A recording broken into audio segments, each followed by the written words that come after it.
तो इस प्रश्न में क्या पूछ रहे हैं, हाल ही में अखिल भारतीय रबर उद्योग संघ का अध्यक्ष किसे बनाया गया?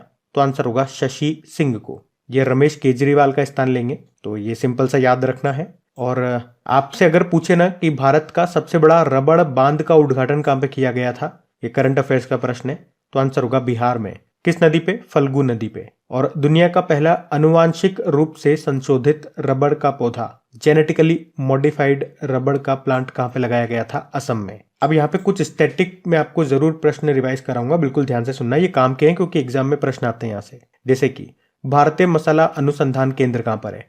केरल के कोझिकोड में। और चमड़ा अनुसंधान केंद्र आपको मिलेगा चेन्नई में। केंद्रीय वन अनुसंधान संस्थान मिलेगा देहरादून उत्तराखंड में। आलू अनुसंधान केंद्र मिलेगा हिमाचल प्रदेश के शिमला में। गन्ना प्रजनन संस्थान आपको मिलेगा तमिलनाडु के कोयम्बटूर में। डेयरी अनुसंधान केंद्र आपको मिलेगा करनाल हरियाणा में। चावल अनुसंधान केंद्र आपको मिलेगा कटक उड़ीसा में। तो ये ध्यान में रखना। अगला प्रश्न देखते हैं। अगले प्रश्न में पूछ रहे हैं, किस राज्य की सिमलीपाल काई चटनी को अभी जीआई टैग मिला है? तो ये उड़ीसा की है। तो अभी उड़ीसा के मयूरभंज जिले की सिमलीपाल काई चटनी को जीआई टैग मिला। मैंने आपको बताया था इसमें लाल चींटियों से ये चटनी बनाई जाती है, गुणकारी मानी जाती है और वहां के आदिवासी लोग इसे खाते हैं, बड़े चाव से खाते हैं। तो ध्यान रखना कहां की? उड़ीसा की है। फिर आपसे पूछ रहे हैं, हिम तेंदुए स्नो लेपर्ड को अभी किसने अपना राष्ट्रीय प्रतीक नेशनल सिंबल बनाया है? राज्य नहीं पूछ रहे हैं, देशों में बात कर रहे हैं। तो आंसर होगा किर्गिस्तान। सेंट्रल एशियन कंट्री है किर्गिस्तान, जिसने अभी स्नो लेपर्ड को अपना राष्ट्रीय प्रतीक नेशनल सिंबल बनाया। राज्यों में तो अगर भारतीय राज्यों में पूछेंगे तो आप बता ही दोगे। लेटेस्ट अभी किसने बनाया था? लद्दाख ने बनाया था। उससे पहले हिमाचल प्रदेश का ये है ही सही। और अभी जो आपके खेलो इंडिया विंटर गेम्स हुए थे उसका शुभंकर क्या था? शीन ए शान, ऐसा कुछ उसका शुभंकर था। अच्छा, इसके अलावा आपको याद होगा, चलो ये प्रश्न मैं आप ही से पूछ रहा हूं, ध्यान से सुनना। अभी जो खेलो इंडिया विंटर गेम्स हुए थे उसका शुभंकर मैस्कॉट क्या था, जो रिप्रेजेंट करता है स्नो लेपर्ड को, लेकिन बोलते क्या है उसको? उसका मैस्कॉट मैं आपसे पूछ रहा हूँ, शुभंकर। और उस खेलो इंडिया विंटर गेम्स को जीता किसने था, ये भी बताने की कोशिश करो। वैसे मैं आपको याद दिला दूं, अभी जो हमारा नेशनल एक्वेटिक एनिमल है गंगा डॉल्फिन, उसे अभी उत्तर प्रदेश ने अपना स्टेट एक्वेटिक एनिमल बनाया था। और गुजरात ने अभी अपनी राजकीय मछली बनाया था घोल फिश को। और अरुणाचल प्रदेश ने राजकीय तितली बनाया था केसर हिंद को। वैसे इंटरनेशनल स्नो लेपर्ड डे भी होता है 23 अक्टूबर को होता है। इसकी स्टैटिक हम बात कर लेते हैं किर्गिस्तान के।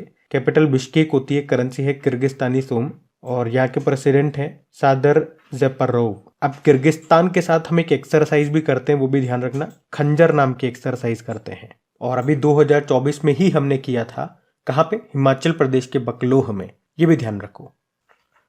फिर आपसे पूछ रहे हैं, किस राज्य सरकार ने गुणोत्सव 2024 कार्यक्रम शुरू किया था?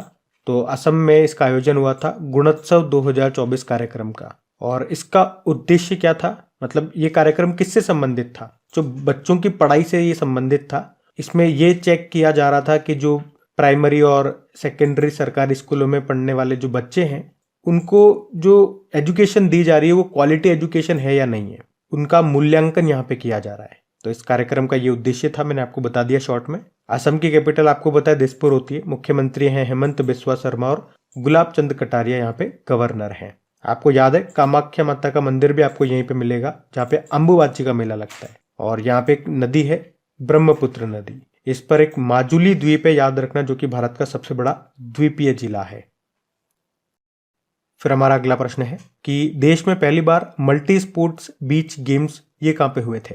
तो आंसर होगा दीव में।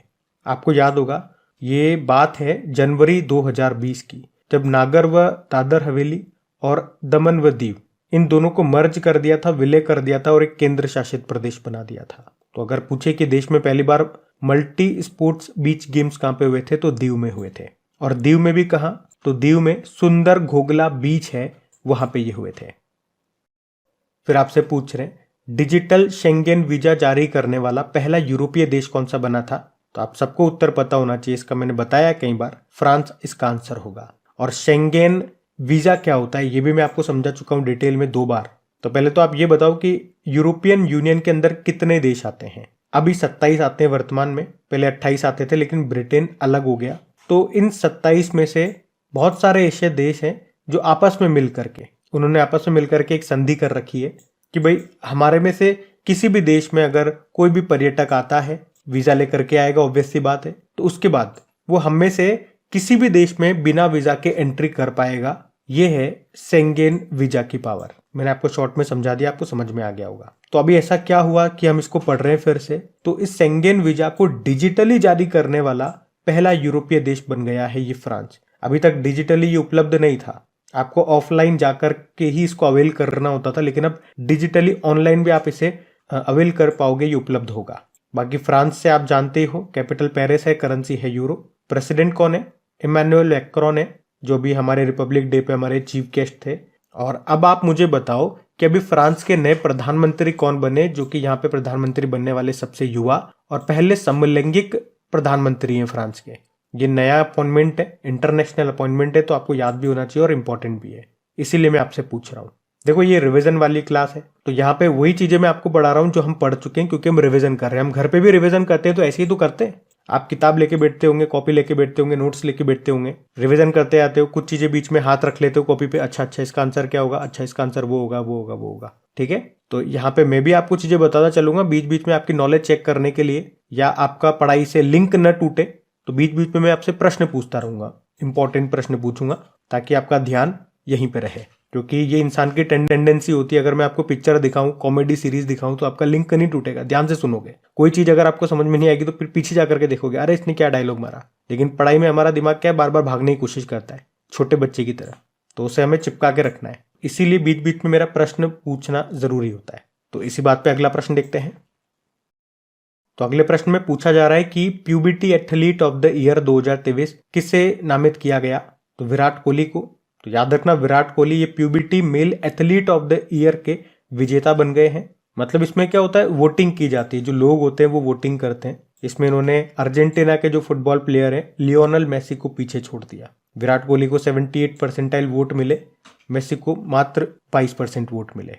तो उतना डिटेल में नहीं जाना है, सिर्फ याद रखना है प्रश्न, और उसका उत्तर मैंने आपको बता दिया। अगला प्रश्न देखते हैं।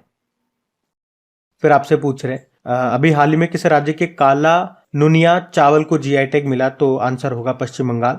तो एक्चुअली में अभी पश्चिम बंगाल के 5 उत्पादों को, प्रोडक्ट्स को जीआई टैग मिला था। पांचों में आपको रिवाइज कराता हूँ। एक तो सुंदरवन शहद को जीआई टैग मिला, काले नुनिया चावल को जीआई टैग मिला, यहाँ के कडियाल साड़ी को मिला, टेंगेल साड़ी को, और गोरोंड साड़ी को जीआई टैग मिला। ये पश्चिम बंगाल के 5 प्रोडक्ट्स हैं जिनको अभी जीआई टैग मिला है, ध्यान में रखना। अगला प्रश्न देखते हैं। फिर आपसे पूछ रहे हैं अभी हाल ही में भारत के सबसे बुजुर्ग स्लॉथ भालू का भी निधन हो गया, नाम बताओ। आंसर होगा बबलू। और कहां पे? भोपाल में जो वन विहार नेशनल पार्क है वहां पे। इसकी उम्र थी 36 वर्ष और इसका अभी मृत्यु हो गया। और ये भारत में कैप्टिव यानी कि बंदी में रखा गया सबसे उम्र दराज भालू था। वैसे जंगल में भालू का जो औसतन जीवन काल होता है ना, वो 25 से 30 साल। अब यहां से ये एक स्टैटिक भी आपका बन गया कि वन विहार नेशनल पार्क कहां पर है, तो भोपाल में आपको मिलेगा। 1979 में नेशनल पार्क बना था ये। इससे पहले आपको याद होगा एशिया का सबसे लंबे दांत वाला हाथी का निधन हुआ था। उसका नाम क्या था? भोगेश्वर उसका नाम था। मिस्टर काबिनी भी उसे कहा जाता था। कर्नाटक के बांदीपुर टाइगर रिजर्व में उसका निधन हुआ था। अगला प्रश्न देखते हैं।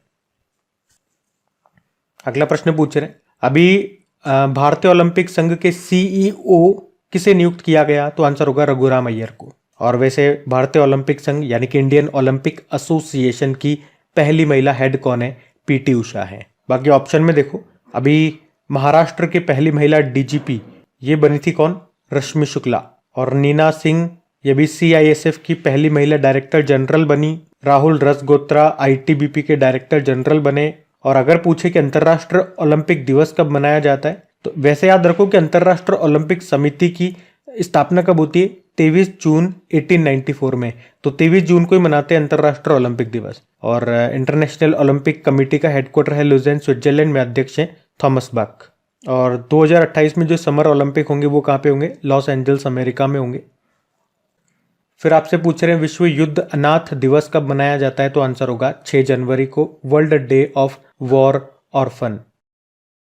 फिर पूछ रहे हैं अभी एशियाई विकास बैंक, एशियन डेवलपमेंट बैंक के कार्यकारी अध्यक्ष के रूप में किसे नियुक्त किया गया? विकासशील को। मतलब ये जो विकासशील है ये एशियन डेवलपमेंट बैंक में एग्जीक्यूटिव डायरेक्टर बनाए गए हैं। एशियन डेवलपमेंट बैंक की स्थापना होती है 1966 में।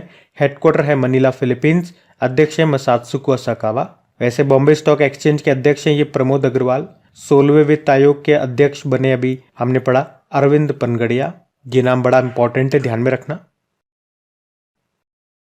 फिर आपसे पूछ रहे हैं कि अभी अरुणाचल प्रदेश के किस उत्पाद को, किस प्रोडक्ट को जीआई टैग मिला, तो आंसर होगा वांचो लकड़ी शिल्प को। वैसे अरुणाचल प्रदेश के 3 प्रोडक्ट्स को भी जीआई टैग मिला था।